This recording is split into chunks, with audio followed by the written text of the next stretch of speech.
Assalamualaikum warahmatullahi wabarakatuh. Perkenalkan nama saya Indah Yustikasari, NPM 222-303-1017. Akan mempresentasikan hasil evaluasi pembelajaran dalam mata kuliah Asesmen Pendidikan IPS yang dosen pengampunya itu Dr. Pargito MPD, Dr. Sugeng Widodo MPD, dan Dr. Pujiati MPD. Baik, di sini saya akan mempresentasikan di mana uji coba terbatas penilaian aspek pengetahuan, aspek sikap, dan aspek keterampilan yang diuji cobakan kepada 10 responden, di mana hasil pengujian ini di Sekolah SMA Negeri 6 Oku, mata pelajaran ekonomi, kurikulum 2013, dan kelas 10 IPS yang berjumlah 10 siswa. Kemudian, sini yang pertama pengelolaan evaluasi aspek pengetahuan. Dalam uji coba terbatas, aspek pengetahuan menggunakan alat uji berupa soal pilihan ganda yang berjumlah 20 soal, diuji cobakan kepada 10 orang responden, dan uji coba terbatas tersebut didapatkan skor mentah sebagai berikut. Sini ada penilaian aspek pengetahuan yang berupa nama-nama siswa, 10 responden, dan ini nilainya hasilnya. Ada 30, 55, 40, 60, 35, 55, dan sebagainya. Kemudian ada pengolahan nilai aspek pengetahuan. Di sini ada nama respondennya ya. Skor mentah ada 55, 30, 50, 35, 60, dan sebagainya. Dan deviasinya ada 22, 33, dan sebagainya. Dan nilai huruf ada C, ada juga D. Yang berjumlah skor mentahnya 440 dan deviasinya ada 114. Kemudian nilai skala unit deviasi berdasarkan SUD yaitu dibulatkan menjadi 17.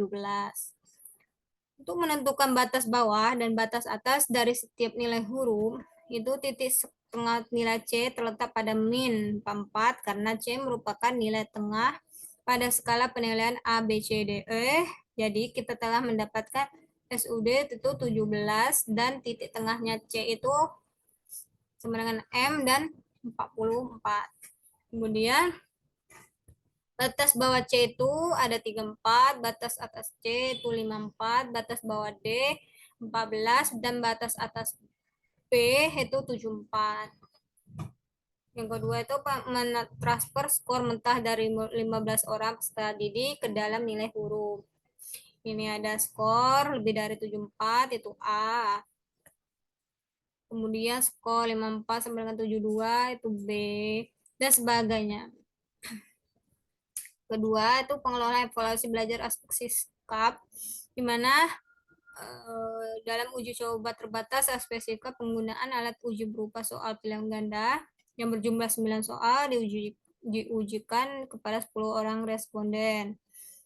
Nah, dari uji coba terbatas tersebut didapatkan skor mentah sebagai berikut. Di sini ada nama-nama siswanya. Ini nilai sikap jujur. Ini sikap jujurnya. Ini jumlah perolehan skor. Ada 20, 17, 19, 18, 20 lagi, 19 lagi, 14, dan 18. Skor akhirnya ada 36, 4, 2,8, 3,8. Ini keterangannya ada yang sangat baik dan baik. Kemudian di sini sikap tanggung jawab. Di sini juga sama yang tadi, ada juga jumlah perolehan skor, skor akhir, dan keterangan ada sangat baik dan baik. Pengolahan evaluasi belajar aspek keterampilan. Dalam uji coba terbatas, aspek sikap penggunaan alat uji berupa soal pilihan ganda yang berjumlah 11 soal diujikan kepada 10 orang responden.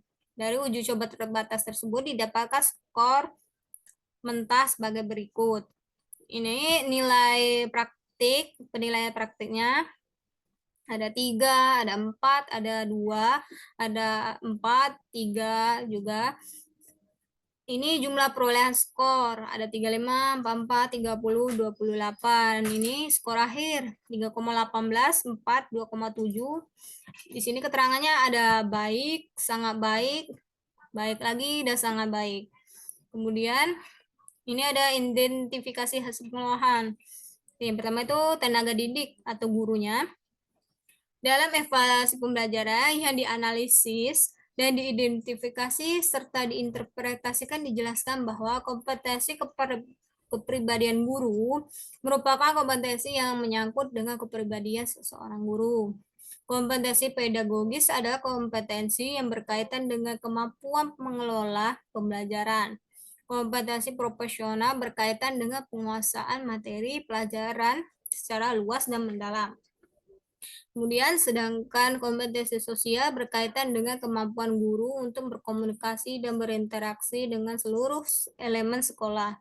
Keempat elemen kompetensi ini mestinya sudah terukur dalam sebuah sistem sertifikasi guru berdasarkan dua ketentuan di atas.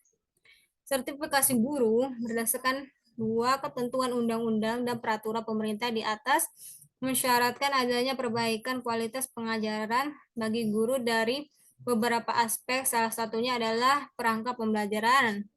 Perangkat pembelajaran ini terdiri dari RPP, media pembelajaran, bahan ajar, silabus, lembar kegiatan, dan evaluasi pembelajaran. Kemudian, ini peserta didiknya. Dapat dilihat bahwa hasil belajar para peserta didik sudah cukup baik namun belum maksimal. Hal ini terjadi akibat kurang adanya inovasi dan pemberian metode atau mode pembelajaran saat daring maupun pada ini. Diketahui para peserta didik cenderung bosan dengan materi perhitungan yang dilakukan secara manual melalui papan tulis. Hal ini sepatutnya dapat diatasi dengan pemberian model dan inovasi pemberian ekonomi yang efisien. Namun setelah diobservasi, ternyata pembelajaran yang dilakukan selama ini sangat mempengaruhi hasil belajar siswa karena selama masa new normal ini, siswa bebas menggunakan gawai setiap sering menggunakan waktunya untuk bermain game. Sedangkan peraturan sebelum masa pandemi, siswa dilarang menggunakan gawai dari hari Senin sampai Sabtu atau selama jam pelajaran dari gawai. Ini yang menjadi salah satu faktor penentu penilaian sikap siswa di kelas ataupun saat pembelajaran. Demikianlah presentasi dari saya. Saya akhiri. Wassalamualaikum warahmatullahi wabarakatuh.